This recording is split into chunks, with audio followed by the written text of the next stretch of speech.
नमस्कार बंधुरा आमी गुगल सुप्रियो आज के आमी आलोचना करब आपनादेर साथे पीपीएफ सम्पर्के।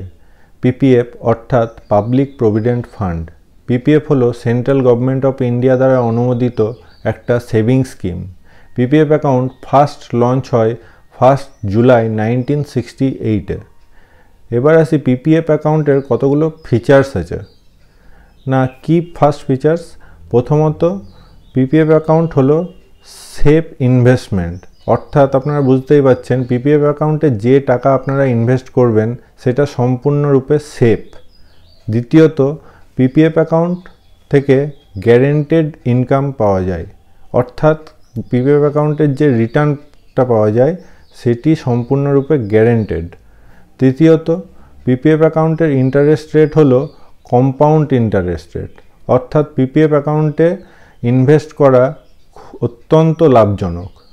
चतुर्थत एटी एकटी सेंट्रल गवर्नमेंट अफ इंडिया द्वारा अनुमोदित सेविंग स्कीम। पंचम अट्रैक्टिव टैक्स बेनिफिट पाওয়া যায় पीपीएफ अ্যাকাউন্ট থেকে।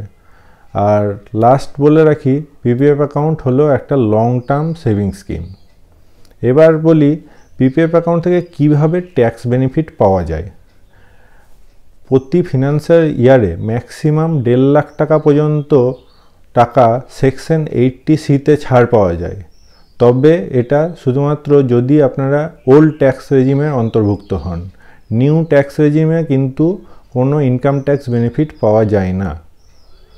पीपीएफ अ্যাকাউন্ট खुलते होले की एलिजिबिलिटी थाका दरकार ना प्रथमत आपनाके रेसिडेंट अफ इंडियान होते हबे तबे एनआरआई बा एचयूएफरा किन्तु पीपीएफ अ্যাকাউন্ট खुलते पारबेन ना। माइनरराও किन्तु पीपीएफ अ্যাকাউন্ট खुलते पारे तबे सेई क्षेत्रे माइनरदेर गार्जियनदेर पीपीएफ अ্যাকাউন্ট अपारेट करते हबे। तबे माइनरराও किन्तु पीपीएफ अ্যাকাউন্ট अपारेट करते पारे तबे जखन से 18 बछर हये जाबे अर्थात मेजर हये जाबे। एबार आसि आपनारा कोथाय कोथाय पीपीएफ अ্যাকাউন্ট खुलते पारबेन। प्रथमत भारतवर्षेर सबथेके बड़ो बैंक स्टेट बैंक अफ इंडियाते पीपीएफ अ্যাকাউন্ট खुलते पारबेन। द्वितीयत जे कोनो न्याशनालाइज्ड बैंके पीपीएफ अ্যাকাউন্ট खुलते पारबेन। तृतीयत जे हेड पोस्ट अफिसगुलो आछे सेखाने आपनारा पीपीएफ अ্যাকাউন্ট खुलते पारबेन। एछाड़ा बेश किछु प्राइवेट बैंक आछे जेखाने पीपीएफ अ্যাকাউন্ট खुलते पारबेन। पीपीएफ अ্যাকাউন্টে सर्वनिम्न कत टाका जमा करते हय ना प्रति फिनान्शियल ইয়ারে আপনারা সর্বনিম্ন पीपीएफ अ্যাকাউন্টে 500 টাকা জমা করতেই হবে আর ম্যাক্সিমাম 1.5 লাখ টাকা পর্যন্ত पीपीएफ अ্যাকাউন্টে জমা করা যায়। এবার বলি पीपीएफ अ্যাকাউন্টে কতবার টাকা জমা করা যায়। এইটা কিন্তু খুব গুরুত্বপূর্ণ কোশ্চেন একটা। पीपीएफ अ্যাকাউন্টে কতবার আপনারা টাকা জমা করতে পারবেন। বছরে আপনারা কেউ যদি মনে করেন যে লামসাম অ্যামাউন্ট টাকা জমা করব তাহলে লামসাম একবার টাকা জমা করতে পারেন বা বাইঅ্যানুয়ালি আর কি টাকা জমা করলেন বছরে দুবার টাকা জমা করে দিলেন লামসাম অ্যামাউন্টে সেটা পারেন। অথবা কেউ আর কি এরকম করেন যে প্রত্যেক মাসেই পিপিএফ অ্যাকাউন্টে কোনো একটা নির্দিষ্ট ডেটে পিপিএফ অ্যাকাউন্টে টাকা জমা করতে পারেন। এছাড়া আমি বলবো যে আপনারা আপনাদের সুবিধা মতো যতবার খুশি পিপিএফ অ্যাকাউন্টে টাকা জমা করতে পারবেন। অনেকের ধারণা এরকম যে পিপিএফ অ্যাকাউন্টে সারা বছরে ম্যাক্সিমাম 12 বার টাকা জমা করা যায় কিন্তু এটা ভুল ধারণা। আপনাদের পিপিএফ অ্যাকাউন্টে যতবার খুশি অর্থাৎ 12 বারের বেশিও পিপিএফ অ্যাকাউন্টে টাকা জমা করতে পারেন। এবার বলি পিপিএফ অ্যাকাউন্টে টাকা জমা করার ভালো সময় কোনটি। যারা লামসাম অ্যামাউন্ট টাকা জমা করেন তাদের জন্য সবথেকে ভালো সময় 1 এপ্রিল থেকে 5 এপ্রিলের মধ্যে টাকা জমা করে দেওয়াই হলো সবথেকে ভালো সময়। এছাড়া যারা প্রত্যেক মাসে টাকা জমা করে থাকেন পিপিএফ অ্যাকাউন্টে তাদের জন্য মাসের প্রথম 5টি দিনের মধ্যে টাকা জমা করাটাই হলো সবথেকে লাভজনক। এবার বলি পুরো ফিনান্সিয়াল ইয়ারে যদি পিপিএফ অ্যাকাউন্টে টাকা জমা করতে আমরা ভুলে যাই সেই ক্ষেত্রে পিপিএফ অ্যাকাউন্টটি কিন্তু ইনঅ্যাক্টিভ হয়ে যায়। আর ইনঅ্যাক্টিভ পিপিএফ অ্যাকাউন্টকে অ্যাক্টিভ করতে হলে কিন্তু 50 টাকা পেনাল্টি লেগে যায়। অর্থাৎ ইনঅ্যাক্টিভ পিপিএফ অ্যাকাউন্টকে অ্যাক্টিভে পরিণত করতে হলে টোটাল জমা করতে হবে সেই ফিনান্সিয়াল ইয়ারের মিনিমাম 500 টাকা plus penalty total 500 plus 50 total 550 টাকা আপনাদেরকে জমা করতে হবে। এবার আসি পিপিএফ এর ইন্টারেস্ট রেট সম্পর্কে। কারেন্ট অ্যানুয়াল ইন্টারেস্ট রেট হলো পিপিএফ এর 7.1%। এছাড়া আর একটা জিনিস মনে রাখবেন, পিপিএফ এর ইন্টারেস্ট রেট ক্যালকুলেট করা হয় প্রত্যেক মাসের শেষে। আর তৃতীয়ত পিপিএফ অ্যাকাউন্টের যে ইন্টারেস্ট রেট সেটা হলো কম্পাউন্ড ইন্টারেস্ট, যার জন্য আপনারা যত বেশি টাকা পিপিএফ অ্যাকাউন্টে জমা করবেন সেটা কম্পাউন্ডলি গ্রোথ করবে, অর্থাৎ পিপিএফ অ্যাকাউন্টের ইনভেস্টমেন্ট হলো খুবই লাভজনক। এবার আসি পিপিএফ অ্যাকাউন্ট থেকে কি লোন ফেসিলিটি পাওয়া যায়? হ্যাঁ, পিপিএফ অ্যাকাউন্ট থেকে লোন ফেসিলিটি অ্যাভেল করা যায়, তবে এর নিয়ম হলো পিপিএফ অ্যাকাউন্ট থেকে আপনারা 4th ফিনান্সিয়াল ইয়ার থেকে শুরু করে 6th ফিনান্সিয়াল ইয়ারের মধ্যেই কিন্তু আপনাদেরকে লোন নিয়ে নিতে হবে। এর পরে বা এর আগেও কিন্তু লোন অ্যাভেল করতে পারবেন না। ম্যাক্সিমাম কত টাকা পিপিএফ অ্যাকাউন্ট থেকে লোন নেওয়া যায়? না, আপনার 3rd ফিনান্সিয়াল ইয়ারে যে ব্যালেন্স থাকবে পিপিএফ অ্যাকাউন্টে তার 25% টাকা ম্যাক্সিমাম লোন অ্যাভেল করতে পারেন। আর এই লোনটা ব্যাংককে মেটাতে হবে ম্যাক্সিমাম 3টে ফিনান্সিয়াল ইয়ারের মধ্যে। এই লোনের ইন্টারেস্ট রেট কত হয়ে থাকে?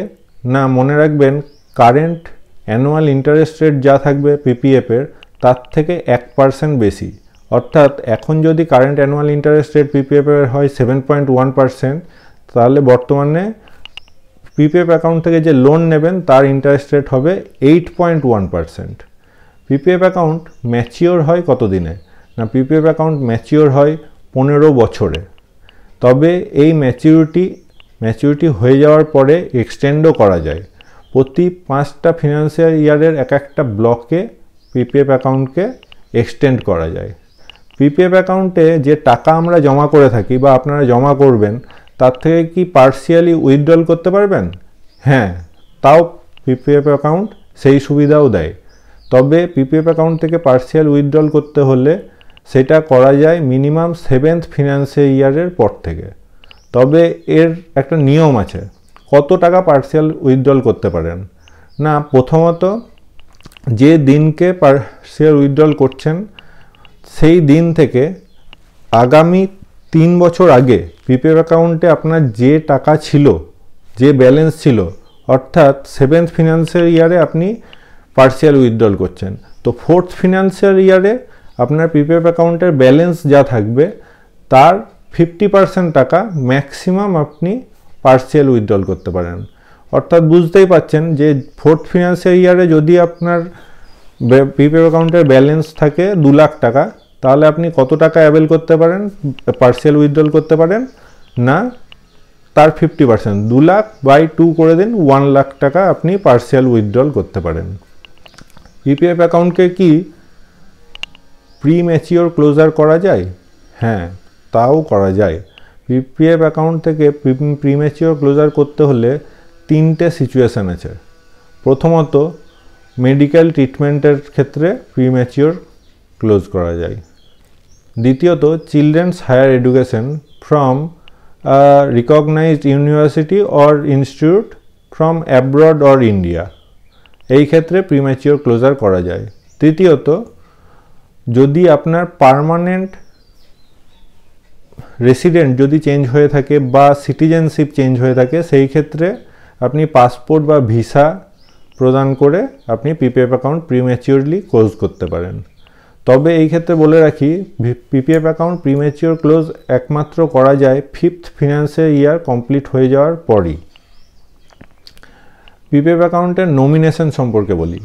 পিপিএফ অ্যাকাউন্টের নমিনেশন তো করা যায়, নমিনি করা যায়। এক বা একাধিক প্রিয়জনকে আপনাদের পিপিএফ অ্যাকাউন্টের নমিনি করতে পারেন। এবার বলি, পিপিএফ অ্যাকাউন্ট কি ট্রান্সফার করা যায়?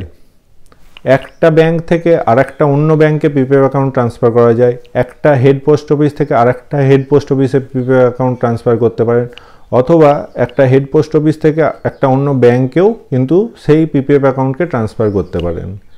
এই হলো পিপিএফ অ্যাকাউন্টের সমস্ত তথ্য।